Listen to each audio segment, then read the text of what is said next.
नमस्कार मित्रांनो, पवनदादा ह्या चॅनलमध्ये तुमचं स्वागत आहे मित्रांनो.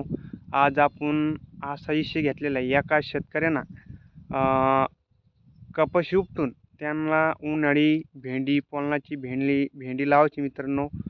हे बघा मित्रांनो,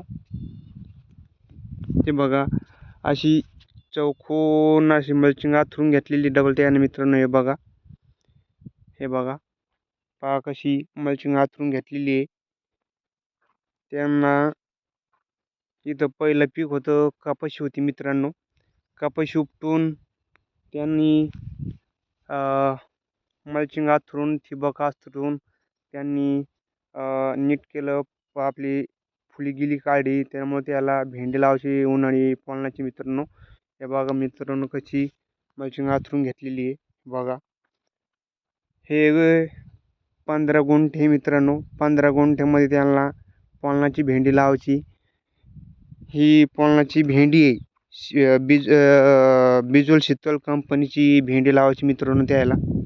हे बघा ह्या भेंडीला हे भाव 70,000 रुपये क्विंटल मित्रांनो. 1 क्विंटल झालं तर 70,000 रुपये येते मित्रांनो. अशी भेंडीची जात आहे. पहा कशी चौकून अशी मल्चिंग आथरून घेतलेली डबल ते आहे ना. हे बघा मित्रांनो, त्याला भोसकी बी पाडलेली. हे बघा पहा कशी भोसकी पाडलेली मित्रांनो. त्याच्यात लागवड केलेली ते आहे ना भेंडीची. हे बघा मित्रांनो, असा इथून याची लोक याची बी अशी चौकून मल्चिंग आथरून घेतलेली. हे बघा मित्रांनो, पहा कशी लागवड झालेली आहे. आता याच्यात भेंडी लावलेली ते आहे ना, तुम्हाला दाखवतो मित्रांनो. हे बघा कशी भेंडी उगायला आली मित्रांनो. हे बघा अशी मस्त भेंडी उगायला आलेली. हे बघा मित्रांनो, पहा कशी वाटली मित्रांनो. कसा नाही व्हिडिओ आम्हाला कमेंट करून सांगा. पहा कशी भेंडी उगायला आली डबल. हे बघा 2-2-3 असे 2-2 बिया टाकलेले मित्रांनो. हे बघा पहा कशा ही इकडून हे 4 नाराचे लावलेले मित्रांनो. हे 4 हे बीड नाराची.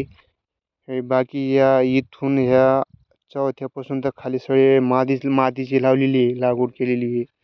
मादीची बी उगायला आलेली भेंडी ती उशिराला आलेली आहे. तर आधी नर लावलं तर नराला लवकर फुले येते. डबल मादीचं कसं आहे लवकर फुले त्याला लवकर कळत. फुलं नराला कसं आहे लवकर लावलं त्याला फुलं असले तर मग खालचं पोलन करतात मित्रांनो आपल्याला. असं आहे.